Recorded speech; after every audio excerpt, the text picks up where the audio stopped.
Hi everybody, I'm Stephanie Henson from the National Oceanography Centre, and I'm going to talk to you about how we may be able to observe climate change trends in biogeochemical signals from time series stations. First of all, how do we expect the oceans to respond to climate change? Well, we're fairly sure that temperatures are going to increase, pH will decrease, oxygen will decrease. There's quite a lot of uncertainty around what primary production and carbon flux may do. Now, a big question for us is whether we can actually observe these changes as they're happening and perhaps provide some sort of early warning signals. So using a model back in 2010, we looked at what was necessary to detect a climate change signal against a background of natural variability.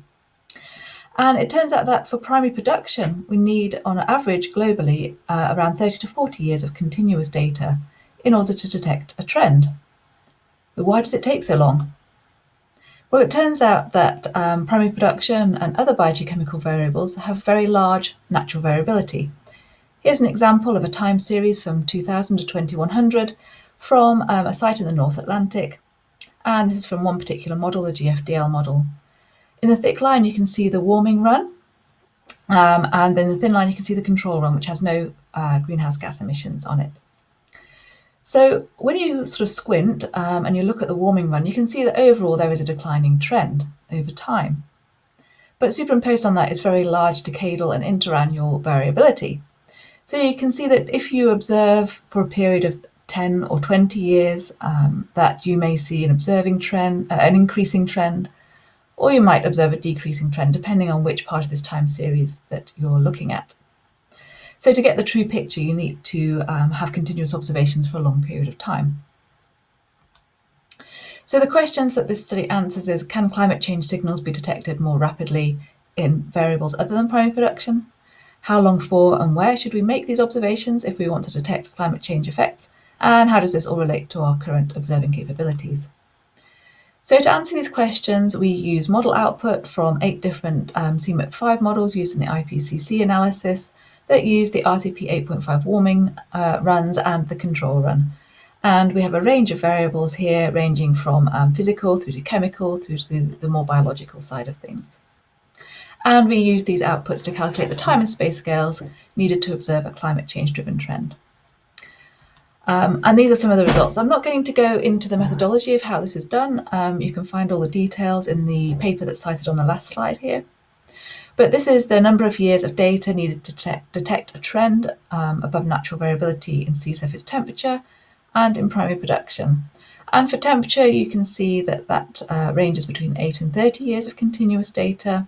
And for primary production, it's much longer, 20 to more than 50 years in some places. And here's for the full suite of variables that we looked at from pH through to primary production, and you can see that pH and SST have the most readily detectable trends. That's because they're simple chemical or physical responses to increasing emissions, whereas as you move towards the more biogeochemical and biological variables, obviously there's a lot of interacting factors between simple emissions and how the biogeochemistry is responding. But there are still places where the biology and biogeochemistry have potentially rapidly detectable trends. These places tend to be in the equatorial Atlantic, the Benguela upwelling region and Arabian Sea. And the longest timescales of detection tend to be in parts of the Southern Ocean and the Northeast Pacific. So how is this relevant to our sustained observatories? Well, these are the fixed point observatories with the biogeochemical component at the time that we wrote this paper, which was 2016. And if you compare those sites to a map of the median n star across all 8 variables, n star being the number of years of continuous data to detect a trend, you can see that for some time series stations, like here in the equatorial Atlantic, you need relatively few years of data, 20 perhaps, whereas in some other sites, such as the Erminger Basin OOI, you need closer to 40 years of continuous data to detect a climate change trend. So a summary of this first part of the talk is that the analysis provides an estimate of timescales that are needed to distinguish climate change trends from natural variability. And this is useful for assessing current data sets. And some data sets and some variables do have enough data to detect a climate trend, if indeed there is one, but many don't. And this kind of analysis, of course, is useful for planning future time series observations. The other element to a successful detection of climate change trends is not just the temporal aspect, but the spatial as well. So we can't fill the ocean with in situ observing stations, it's simply not feasible.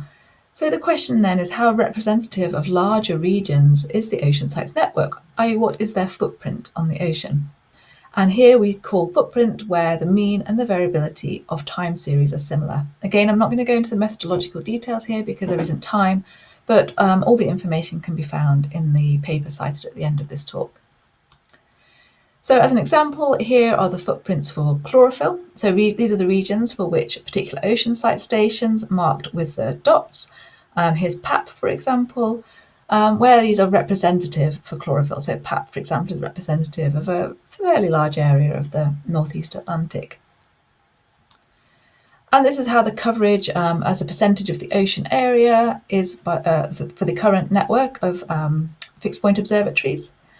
And you can see that, again, it varies. So for things like pH, the current network covers about 15% of the ocean surface. It's representative of roughly that much. Whereas for oxygen, it's down to 9%. So the spatial scales are largest for pH and much smaller for oxygen. So, summary of that second part, this analysis provides an estimate of the spatial scales over which fixed point observatories are representative.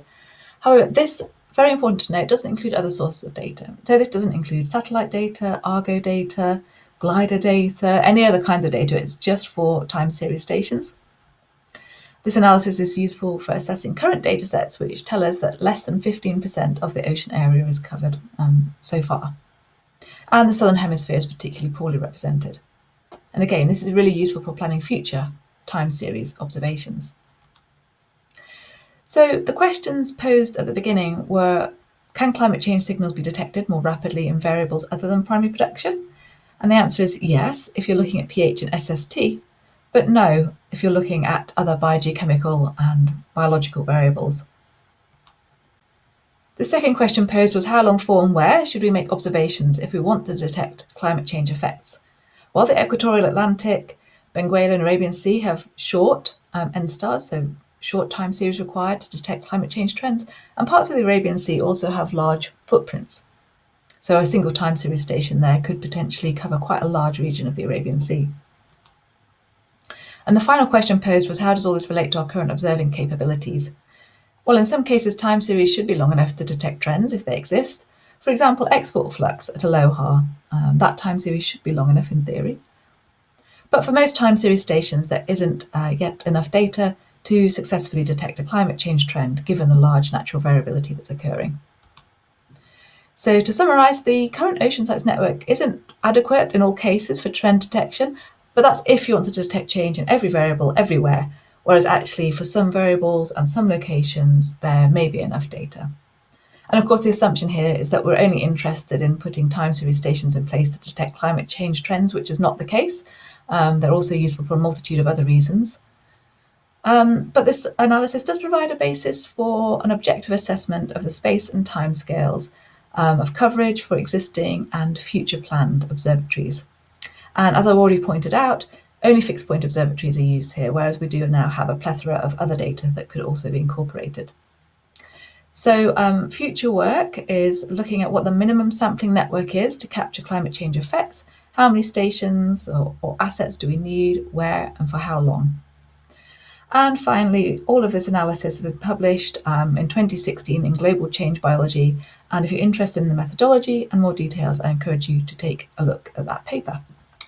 Thank you for your attention.